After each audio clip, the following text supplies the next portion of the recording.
तो कल तक मैंने आपको कुछ बेसिक कंसेप्ट के बारे में बताया, जैसे डिस्टेंस, डिस्प्लेसमेंट, ठीक है, वेलोसिटी, स्पीड, एक्सेलरेशन की बेसिक जानकारी दी थी। आज मैं आपको मोशन इक्वेशन से फेमिलियर करवाने जा रहा हूँ। तो मोशन इक्वेशन पर हम आए, इसके पहले मैं थोड़ा सा आपको एक्सेलरेशन की फीलिंग देना चाहूँगा। देखिए, जैसे मान लीजिए ये आपका कोई बॉडी है, ठीक है, इसका मास m है और ये v वेलोसिटी से जा रही है। एक चीज़ जान लीजिए कि किसी भी बॉडी पर या किसी भी सिस्टम पर, सिस्टम क्या है, यूनिवर्स की जिस पार्ट की हम स्टडी करने जा रहे हैं उसी को हम सिस्टम कहते हैं, ठीक है। यह आपका यूनिवर्स जो है बहुत बड़ा है। अब यूनिवर्स में मान लीजिए आप इस ब्लॉक की स्टडी करने जा रहे हैं, तो ये ब्लॉक क्या हो गया, तो ये ब्लॉक आपका क्या हो गया, सिस्टम हो गया। इस सिस्टम को छोड़ दें तो इसके चारों ओर का जो यूनिवर्स का पार्ट है उसको हम कहेंगे सराउंडिंग। और सिस्टम और सराउंडिंग को अगर हम ऐड कर दें तो क्या आ जाएगा हमारा, सिस्टम और सराउंडिंग को अगर हम ऐड कर दें क्या आ जाएगा, हमारा यूनिवर्स आ जाएगा, ठीक है। यानी यूनिवर्स के जिस पार्ट की हम स्टडी करने जाते हैं उसको हम कहते हैं सिस्टम, और सिस्टम को छोड़ कर के यूनिवर्स का जो पार्ट बचा हुआ है उसको हम कहते हैं सराउंडिंग। अब एक चीज़ और, यहीं पे एक और कंसेप्ट आता है कि सिस्टम और सराउंडिंग के बीच में आपका एक ऐसी बाउंड्री होती है जो इन दोनों को डिफ्रेंशिएट करती है, उसको हम कहते हैं बाउंड्री। वो बाउंड्री हमारा रियल भी हो सकती है, इमेजिनरी भी हो सकती है, खैर ये दूसरी चीज़ है। अब देखिए इधर आते हैं, तो ये कोई बॉडी है, तो किसी भी बॉडी पर आप ये समझिए एक्सेलरेशन कब एक्ट होगा, अगर उस बॉडी पर कोई फोर्स एक्ट हो। फोर्स आप समझते हैं, फोर्स क्या है, फोर्स एक टाइप का पुश या पुल है, ठीक है। पुश का मतलब धक्का देना, पुल का मतलब होता है खींचना। तो पुश या पुल करने से किसी बॉडी जो रेस्ट में है वो मोशन में आ जाए, या जो मोशन में है वो रेस्ट में आ जाए, या न तो वो रेस्ट में रहे और न ही मोशन में रहे, बल्कि उसका साइज जो है साइज डिफेक्टिव हो जाए। जैसे मान लीजिए v वेलोसिटी जा रहा है और आप इस पर पीछे डायरेक्शन में फोर्स लगा दीजिए तो रुक जाएगी, या मान लीजिए अगर ये बॉडी रुकी हुई है, आप इस पे इस डायरेक्शन में फोर्स लगा दीजिए तो इधर मोशन करना स्टार्ट कर देगी। मान लीजिए आपका कोई बॉल है, ये बॉल है, इस पे आप इस डायरेक्शन पे भी 5 न्यूटन का फोर्स लगाइए, इधर से भी 5 न्यूटन का फोर्स लगाइए, तो ये क्या होगी, बॉल चिपक जाएगी, ठीक है। तो ये तो फोर्स की महिमा हुई। तो किसी भी बॉडी पर जिस डायरेक्शन में फोर्स अप्लाई होता है उस पर उसी डायरेक्शन में एक्सेलरेशन आता है। जैसे मान लीजिए बॉडी है, इस पे मैंने 5 न्यूटन का फोर्स इसी डायरेक्शन में लगा दिया, फोर्स की जो यूनिट होती है वो न्यूटन होती है, ठीक है। तो इस पे 5 न्यूटन का फोर्स मैंने इस डायरेक्शन में लगाया, तो अगर मैं आपसे पूछूं कि इस पे एक्सेलरेशन किस डायरेक्शन में एक्ट होगा, तो एक्सेलरेशन भी इसी डायरेक्शन में एक्ट होगा। तो इसका मतलब ये है कि किसी बॉडी पर जिस डायरेक्शन में फोर्स एक्ट होगा उसी डायरेक्शन में वो एक्सेलरेशन को लाएगा। एक्सेलरेशन ही वो फैक्टर है जो वेलोसिटी को इंक्रीज या डिक्रीज़ करता है। जैसे मान लीजिए बॉडी रेस्ट में थी तो इसकी वेलोसिटी 0, इस पर मैंने 5 न्यूटन का फोर्स लगा दिया, तो इस फोर्स की वजह से इस पर एक्सेलरेशन आएगा। एक्सेलरेशन क्या करेगा, acceleration is the reason for changing its velocity, तो इसकी वेलोसिटी को चेंज कर देगा। तो अभी 0 है, फिर जाके कुछ हो जाएगा, ठीक।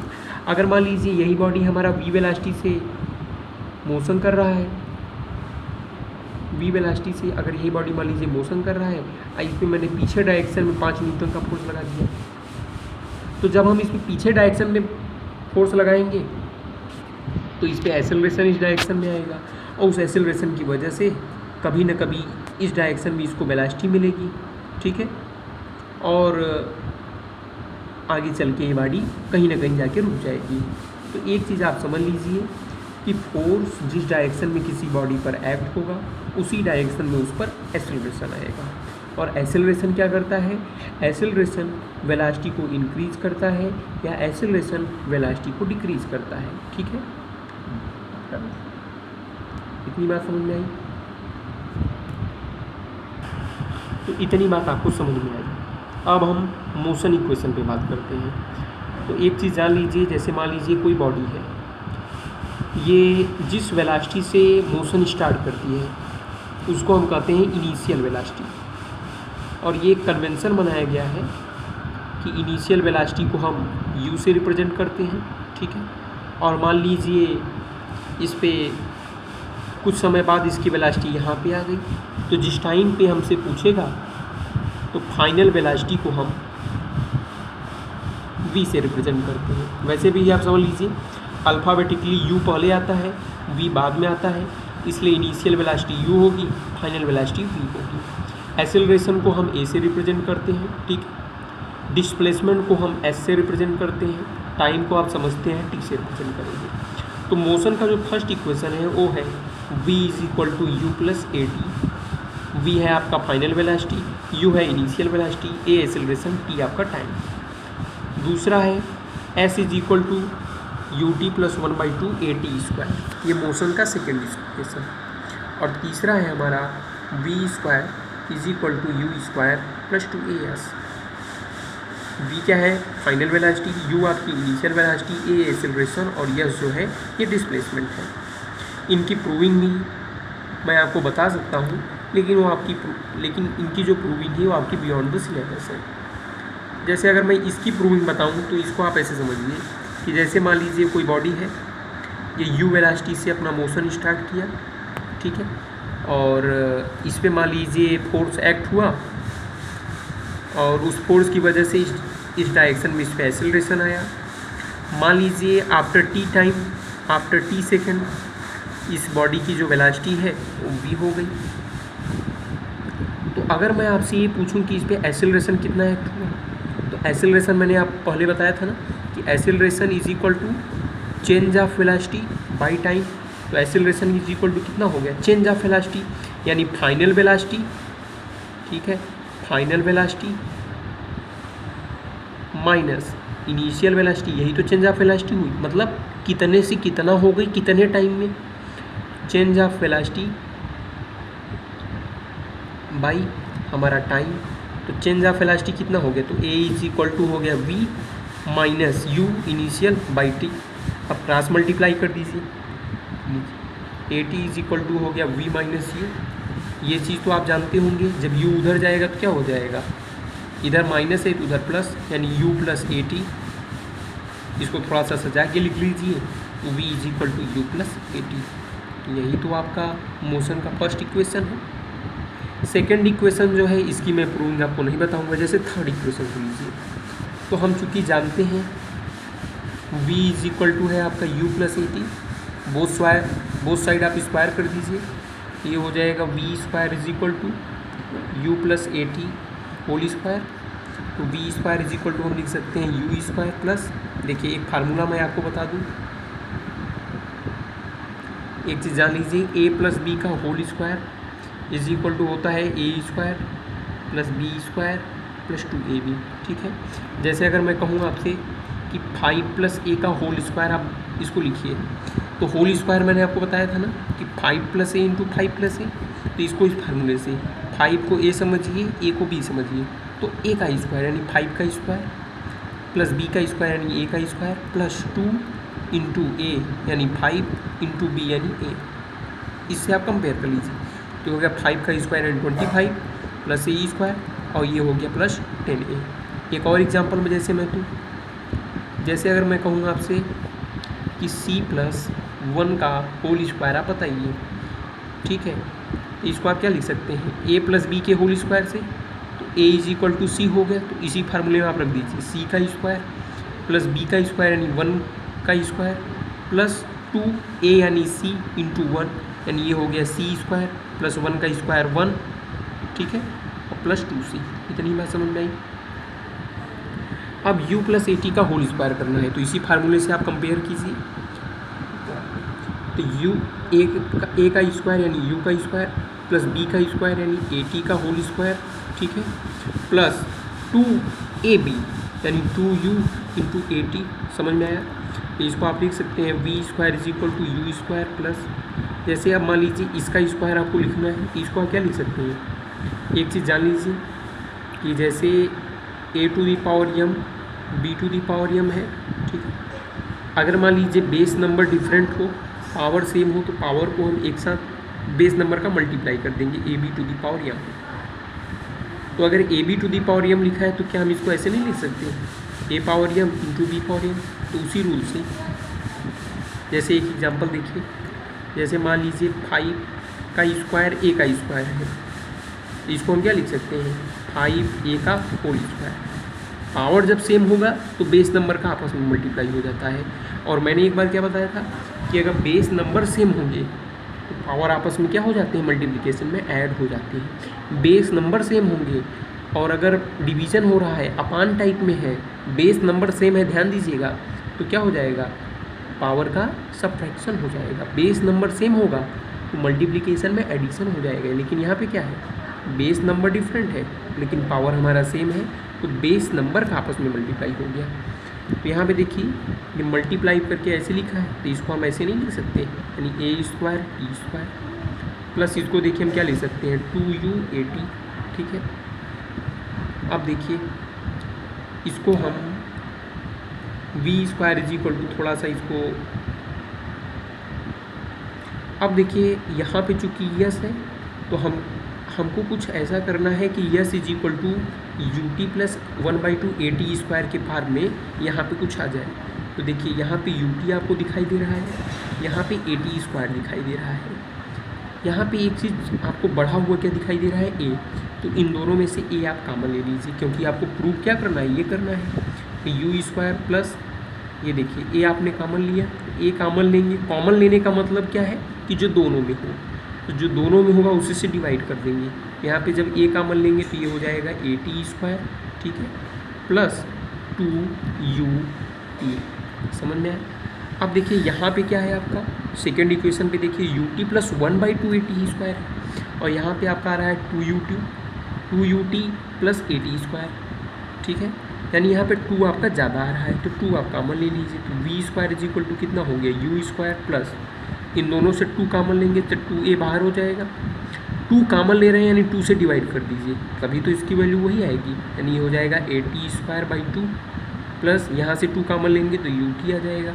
अब इसको सही से लिख लीजिए, तो v square is equal to u square plus 2a in bracket u t plus 1/2, इसको सही से मैंने लिख दिया है, प्लस 1/2 ए टी स्क्वायर। अब चूँकि हम जानते हैं मोशन के सेकेंड इक्वेशन से, जिसकी प्रूविंग मैंने नहीं कराई क्योंकि ये थोड़ा समझने में आपको टफ होगा, s is equal to u t plus 1/2 a t square. तो क्या u t plus 1/2 a t square को यस नहीं लिख सकते, लिख सकते हैं। तो v square is equal to हो गया यू स्क्वायर प्लस 2as, ये हो गया मोशन के सेकेंड इक्वेशन की आपकी प्रूविंग। तो मुझे लगता है कि इतनी चीज़ें आपको समझ में आई होंगी। तो अब मैं ये जो मोशन की 3 इक्वेशन बताया, जिसमें से 2 की प्रूविंग मैंने आपको कराई, क्या क्या है ये आपको एकदम मुँह जुबानी पे याद हो जाने चाहिए।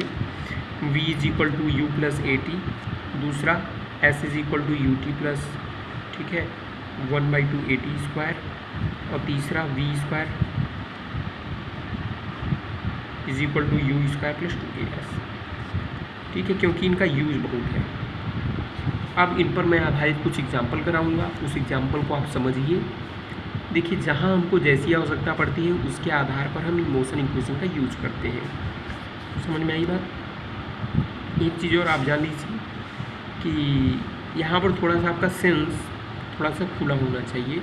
मतलब आप क्वेश्चन को पढ़िए, आप ये समझिए कि उसमें क्या चीज़ें दी गई हैं, जो चीज़ें दी गई हैं उनको आप लिखिए। आप फिर ये समझिए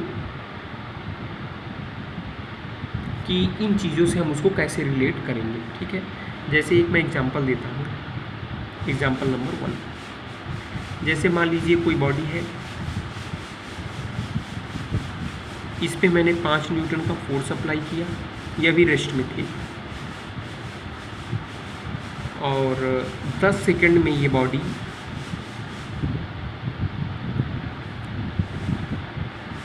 की वेलोसिटी कितनी होगी, 10 सेकंड में ये कितना डिस्टेंस कवर करेगी, ठीक है, ये चीज़ें आपको बतानी है। और मान लीजिए इस बॉडी का जो मास है ये हमारा 10 किलोग्राम है। तो एक चीज़ और जान लीजिए जो मैंने नहीं बताया है पीछे, कि फोर्स इज इक्वल टू होता है मास इंटू एक्सेलरेशन, ठीक है। जैसे मान लीजिए कोई बॉडी है, इसका मास 1 किलोग्राम है, मास की यूनिट किलोग्राम होती है, और इस पर 2 मीटर पर सेकेंड स्क्वायर का एक्सेलरेशन एक्ट हो रहा है। तो इसमें मैं फोर्स पूछूं तो फोर्स इज इक्वल टू हो जाएगा मास इंटू एक्सेलरेशन 2, तो दैट इज इक्वल टू 2 ठीक है, न्यूटन इसकी यूनिट होती है, एसआई यूनिट। तो ये फार्मूला आपको समझ में आया। अब यहाँ पे देखिए, यहाँ पर हमसे बॉडी का मास 10 किलोग्राम है, बॉडी रेस्ट में है, 5 न्यूटन का फोर्स अप्लाई हो रहा है, 10 सेकेंड के बाद इसकी वेलोसिटी और इसने कितना डिस्टेंस कवर किया है वो पूछ रही है। तो रेस्ट में होने का मतलब क्या है कि इसकी इनिशियल वेलोसिटी जो है वो हमारी 0 है। अब देखिए 10 किलोग्राम की बॉडी है, 5 न्यूटन का फोर्स अप्लाई हो रहा है। हमको मालूम है force is equal to mass into acceleration. Mass मालूम है, फोर्स मालूम है, तो एक्सेलरेशन निकल जाएगा। तो आप लगा लीजिए force is equal to mass into acceleration. Force कितना है 5 न्यूटन, मास कितना है 10 किलोग्राम इंटू ए।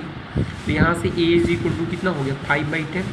आप इसको सॉल्व कर सकते हैं, ये हो जाएगा आपका 1/2, यानी acceleration is equal to 1/2 metre पर सेकेंड स्क्वायर। ठीक है, यूनिट का थोड़ा सा आप विशेष ध्यान रखिए। अब इस पर एक्सेलरेशन इतना आ गया, तो आप लिख लीजिए इसको भी, acceleration is equal to 1/2 metre पर सेकेंड स्क्वायर। तो इस पर एक्सेलरेशन हो गया 1/2 मीटर पर सेकेंड स्क्वायर। अब देखिए आपको v निकालना है, टाइम आपको मालूम है t is equal to 10 second दिया गया है, u मालूम है, a मालूम है, t मालूम है, v निकालना है। देखिए u मालूम है, a मालूम है, t मालूम है, v निकालना है, यही लगा लीजिए। v इज इक्वल टू हो गया u प्लस ए टी, सब चीज़ रख दीजिए, आ जाएगा। v is equal to u कितना है 0 प्लस a की वैल्यू है 2 इंटू टाइम कितना है 10, तो इसको आप चालू कर लेंगे तो v is equal to 0 plus 5, यानी v is equal to 5 metre पर सेकेंड आ गया। वेलोसिटी यूनिट 5 मीटर पर सेकेंड होती है, यानी 10 सेकेंड के बाद उसकी वेलोसिटी 5 मीटर पर सेकेंड होगी। हमसे पूछा जा रहा है कि डिस्टेंस उसने कितना कवर किया। तो देखिए, चाहे आप सेकेंड इक्वेशन लगा लीजिए, चाहे थर्ड इक्वेशन, दोनों से मिल जाएगा, क्योंकि इसमें भी आपका यस है, इसमें भी यस है। तो चलिए मैं दोनों से आपको बताता हूँ। पहले मैं थर्ड लगाता हूँ, v square is equal to u square plus 2a। तो देखिए v हमको निकल गया है 5 मीटर, तो रख दीजिए 5 square is equal to u कितना है 0, तो 0 स्क्वायर प्लस 2 इंटू एक्सेलरेशन कितना है 1/2, रख दीजिए, इंटू एस है, चालू कर लीजिए। 0 का स्क्वायर 0 हो गया, 5 का square 25 is equal to 0 plus 2 से 2 कैंसिल, यस। तो एस इज इक्वल टू हो गया हमारा 25 मीटर। अब अगर मैं सेकेंड से लगाऊँ कि s is equal to u t plus 1/2 a t square से, तो s is equal to 10 second बाद पूछ रहा है, एक्सेलरेशन 1/2 हमने निकाल दिया है, एफ इज इक्वल टू ये में से ये हो गया 0 इंटू 10, इनिशियल वेलोसिटी 0 क्योंकि रेस्ट में दिया गया है, प्लस 1/2 इंटू एक्सेलरेशन कितना है, एक्सेलरेशन हमारा ये देखिए एक्सेलरेशन 1/2 आया है, तो इसको रख दीजिए, इंटू टाइम, टाइम हमसे 10 सेकेंड दिया है, तो 10 का स्क्वायर, ये हो गया s is equal to 0 into 10 यानी 0 प्लस ये हो जाएगा 1/4 इंटू 10 का स्क्वायर यानी 100, इसको सॉल्व करेंगे तो 25 आ जाएगा, तो एस इज इक्वल टू 25। तो घबराने की बात नहीं है, जो डेटा दिए जाए उन्हीं के आधार पे आप को रिलेट कीजिए कि इनमें से कौन सा फार्मूला आप यूज़ कर सकते हैं। एक सेकंड एग्जांपल मैं आपको देता हूँ। जैसे मान लीजिए ये कोई बॉडी है, 5 मीटर पर सेकेंड से जा रही थी और 10 सेकेंड बाद ये रेस्ट में आ गई, और इस बॉडी का मास 10 किलोग्राम है, ठीक है। 10 सेकेंड बाद ये रेस्ट में आ गई, तो इस पे जो फोर्स एक्ट हुआ, फोर्स कितना एक्ट हुआ, किस डायरेक्शन में एक्ट हुआ, क्योंकि फोर्स क्या है, एक वेक्टर क्वांटिटी है। मैंने बताया पिछले वीडियो में वेक्टर और स्केलर क्या होता है। वेक्टर यानी सदिश, जिनको रिप्रेजेंट करने के लिए दिशा की यानी डायरेक्शन की ज़रूरत पड़े। स्केलर माने अदिश, अदिश अ माने नहीं, दिश माने दिशा, यानी जिनको रिप्रेजेंट करने के लिए डायरेक्शन की ज़रूरत ना पड़े। जैसे आपका डिस्टेंस जो है स्केलर क्वांटिटी है, स्पीड आपकी स्केलर क्वांटिटी, ठीक है। क्वेश्चन पे आते हैं। खैर, तो 10 किलोग्राम की बॉडी है, 5 मीटर पर सेकेंड से जा रही थी, 10 सेकेंड बाद ये रेस्ट में आ गई, तो इस पर फोर्स किस डायरेक्शन में एक्ट हुआ और कितना एक्ट हुआ, और इतने दौरान में वो कितना डिस्टेंस कवर की, ठीक है। तो हमसे देखिए फोर्स पूछ रहा है, तो फोर्स के लिए आप देखिए फार्मूला क्या होता है, force is equal to mass into acceleration. Mass मालूम है 10 किलोग्राम, एक्सेलरेशन निकाल ले तो काम हो जाएगा। देखिए कितने से जा रही थी, 5 मीटर पर सेकेंड से जा रही थी, u is equal to 5 metre पर सेकेंड है। रेस्ट का मतलब है जहाँ पे वेलोसिटी 0 हो, 10 सेकेंड के बाद उसकी वेलोसिटी 0 हो, रेस्ट में आ जाती है। 10 सेकेंड के बाद t is equal to 10 second, its velocity is 0 because it is in rest, तो v इज इक्वल टू हो गया हमारा 0। अब v u t और a निकालना है तो आपका फर्स्ट इक्वेशन लगा दीजिए, आ जाएगा v is equal to u plus a t. रखिए यहाँ पे v की वैल्यू है 0, u की वैल्यू है कितनी 5 प्लस a की वैल्यू हमको निकालनी है इंटू 10। इधर इसको उधर ले जाएंगे कि हो गया -5 is equal to 10a, a is equal to कितना हो गया -5/10, क्योंकि इधर ये इंटू है तो उधर जाएगा डिवीज़न, ये हो जाएगा -1/2 मीटर पर सेकेंड स्क्वायर। ठीक है, तो इस पर -1/2 मीटर पर सेकेंड स्क्वायर का एक्सेलरेशन एक्ट हुआ है। माइनस का मतलब है कि जिस डायरेक्शन में अगर ये प्लस आता तो इसका मतलब है जिस डायरेक्शन में वेलोसिटी एक्ट हो रही है उसी डायरेक्शन में एक्ट हो रही है। माइनस साइन ये शो करता है कि इस पर पीछे डायरेक्शन में एक्ट हो रहा है। अब मैंने अभी आपको बताया कि जिधर एक्सेलरेशन होता है उधर फोर्स होता है। ठीक है, तो इस पर यानी अगर ये मान लीजिए जैसे ये कन्वेंशन तो आप जानते हैं ना कि इधर आपका नॉर्थ होता है, इधर आपका साउथ, इधर ईस्ट, इधर वेस्ट। तो अगर ये ईस्ट डायरेक्शन में जा रही थी तो इस पर वेस्ट डायरेक्शन में फोर्स एक्ट होगा, लेकिन वो फोर्स कितना होगा अब देखिए। मास मालूम है रख दीजिए, F इज इक्वल टू हो गया मास। ठीक है, मास इंटू एक्सेलरेशन। मास मालूम है 10 किलोग्राम, ये देखिए 10 किलोग्राम इंटू एक्सेलरेशन। मैग्नीट्यूड हम रख देंगे, काम हो जाएगा 1/2, दैट इज इक्वल टू 5। इसकी यूनिट क्या हो जाएगी न्यूटन, तो इस पर 5 न्यूटन का फोर्स एक्ट होगा। दूसरा हमसे पूछा है कि डिस्टेंस कितना कवर किया, तो देखिए आप एक्सेलरेशन निकाल चुके हैं, आपको फाइनल वेलोसिटी मालूम है, इनिशियल वेलोसिटी आपको मालूम है और डिस्टेंस निकालना है। तो थर्ड इक्वेशन पे देखिए फाइनल वेलोसिटी 0 है, u आपको मालूम है, एक्सेलरेशन मालूम है, क्या ये नहीं निकाल सकते? निकाल सकते हैं, इससे भी आप निकाल सकते हैं। इनिशियल वेलोसिटी मालूम है, टाइम आपको मालूम है, एक्सेलरेशन आपको मालूम है, एक्सेलरेशन आपको मालूम है, टाइम मालूम है, तो क्या नहीं निकाल सकते? तो चाहे इन दोनों में से किसी का यूज़ कर लीजिए। मैं थर्ड वाला यूज़ करके बता रहा हूँ। जैसे नीचे v² is equal to u² plus 2a। तो फाइनल वेलोसिटी कितनी हो गई है? फाइनल वेलोसिटी हमारी 0 हो गई है, तो 0 का square is equal to u²। Initial velocity 25 यानी 5 का स्क्वायर प्लस 2, ए कितना दिया गया है हमारा -1/2, तो रख दीजिए -1/2 इंटू एस। ये देखिए नेगेटिव, यहाँ पे आप नेगेटिव रख सकते हैं, -1/2 ये हो जाएगा -5। माइनस ये शो करता है कि जिधर वेलोसिटी है उसके अपोजिट डायरेक्शन में फोर्स एक्ट होगा, तो ये फोर्स हमारा एक्ट होगा 5 न्यूटन का। अब इसको सॉल्व करेंगे, ये हो जाएगा 0 का square 0, this is equal to 5 square 25, 2 से 2 कट गया, प्लस इंटू माइनस का मल्टीप्लाई करेंगे तो माइनस हो जाएगा, तो माइनस यस। ठीक है, अब इस 25 को उधर या यस को उधर भेज देंगे, कितना हो जाएगा s is equal to 25 metre. तो मुझे लगता है कि आपको इतनी सारी बातें समझ में आई। थैंक यू, और अपने क्वेश्चंस को आप करिए।